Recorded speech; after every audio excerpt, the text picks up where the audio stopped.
Nous avons Cornimont à nos pieds. Donc vous voyez l'église.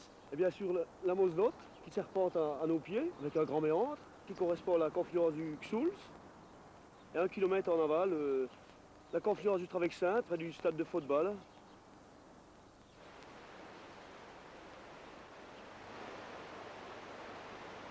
Nous sommes donc les champions des barrages, puisque Cornimont est très fort passé industriel.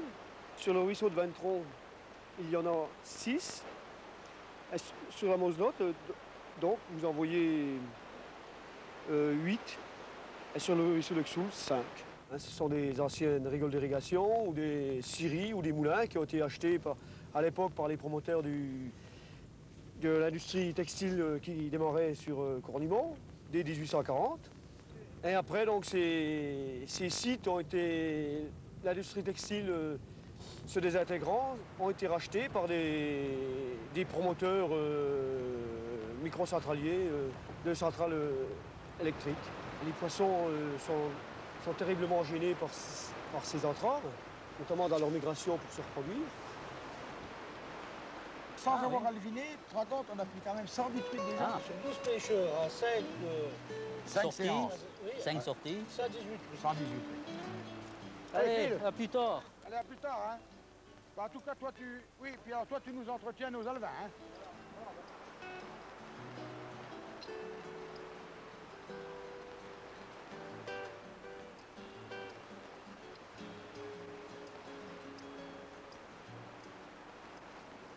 Eh bien, nous avons commencé en 78 dans des buanderies de membres de l'association. Ça fonctionne, t'as toujours quelque chose, là? Oui, en train d'incuber, là. Ah oui, Tu vois? On pressait les alevins, les femelles, quoi. Après les mâles, on mettait la laitain sur les œufs, on délayait ça dans une assiette, parce que c'est pas des gros volumes. Et puis on les déposait délicatement, là. Et puis le besoin en œufs devenant grandissant, nous avons eu l'opportunité d'acheter ce canal en 1983, qui nous permettait donc de stocker nos géniteurs dans de très bonnes conditions. Oh la belle, Claude, épuise, épuise. Oui. Oh la belle. Ah, un beau géniteur. Vraiment une belle femelle. Elle va nous prendre au moins 1000 œufs. Ça, pour les closeries, c'est les géniteurs qu'il nous faut. Ici, nous avons des œufs en fin d'incubation. Et ici, nous avons des œufs qui sont en train d'éclore. Voilà, il va vous montrer. Et on voit les yeux à travers la paroi. C'est-à-dire que les alevins, jusqu'à leur stade adulte, vont se nourrir sur la poche. Alors là, nous allons passer au dernier stade. C'est-à-dire que nous avons des alevins à vésicules résorbées qui sont prêts à déverser dans la rivière dans les jours qui suivent. On a tourné pendant une dizaine d'années avec une centaine de mille œufs par an.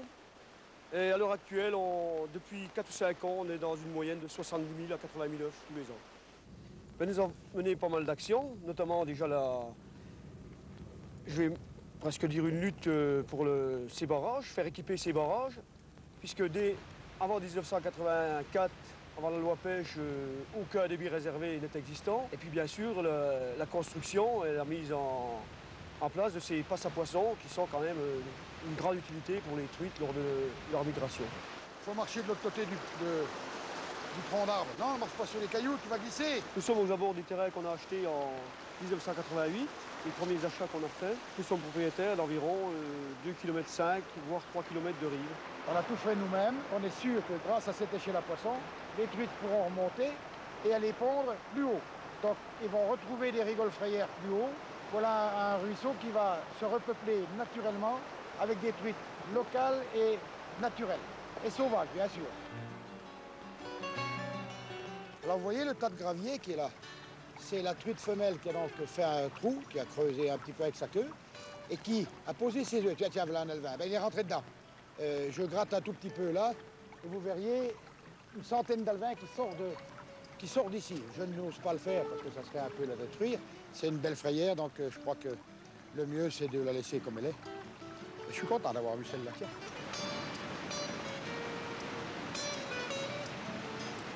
Eh bien, nous sommes sur le site du barrage du Moulin-Maurice. C'est un barrage qui bloque net les truites lors de leur remontée en automne. Le barrage va être écrêté avec l'aide de la municipalité de Cornimont. Et grâce à une subvention du sénateur Jean Ramon. Pour nous, ça sera vraiment un fait marquant dans la vie de l'association. Donc on ne peut agir qu'en tant que lobbying associatif pour obliger les centraliers, par le biais des lois, de l'administration, de respecter donc, le débit réservé qui leur est imparti, et puis la construction, c'est de passes à poissons fonctionnelles.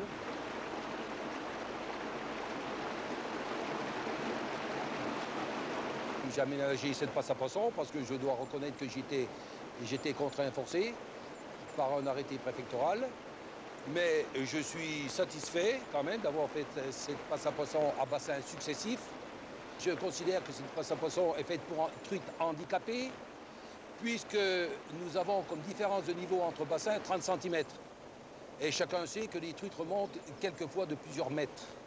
Alors je suis très satisfait et surtout très satisfait de donner satisfaction à mes amis les pêcheurs.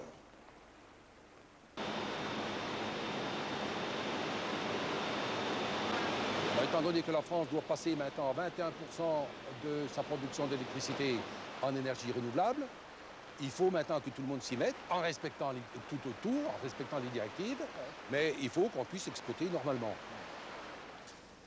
Venez voir, je voulais vous montrer justement les rejets de la station d'épuration qui ne sont pas à la hauteur des résultats escomptés. Là. Il y a de la On verbalise les pêcheurs, mais c'est normal, ça fait partie de la police de la pêche.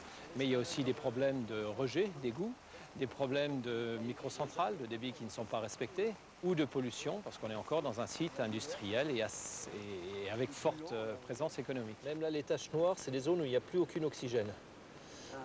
C'est du sulfure, ça sent pas bon. Et si on brouille l'eau par un orage, vous voyez ce que ça va donner.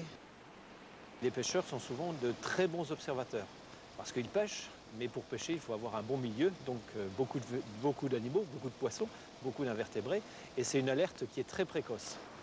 Plus on se côtoie, plus les informations passent vite et de façon claire et concise. Ah, elle est belle, hein? Oui. Montre la voir ici, colonne dure.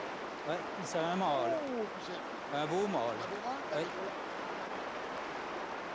Regarde-moi ça. Oh là, qu'est-ce qu'elle est belle. Et puis le point, alors. Eh oui, oui. Un genre belle rouge. C'est une truite d'il y a 4 ans. Oui, Elle a ben- dû pondre l'année dernière. Pour nous, à Cournimont, il n'y a plus de site à équiper, puisqu'on est les champions de France de l'équipement hydraulique, hein, avec plus d'une centrale au kilomètre. Moi, ce que je ne souhaite pas, c'est qu'en France, des rivières qui sont encore sauvages soient sacrifiées au nom du microcentralisme pour une soi-disant énergie renouvelable. Il faut que les gens qui ont à charge de la défense de ces sites sauvages se battent. Parce que vous savez, une fois que le barrage est fait, faire respecter la loi, c'est très difficile.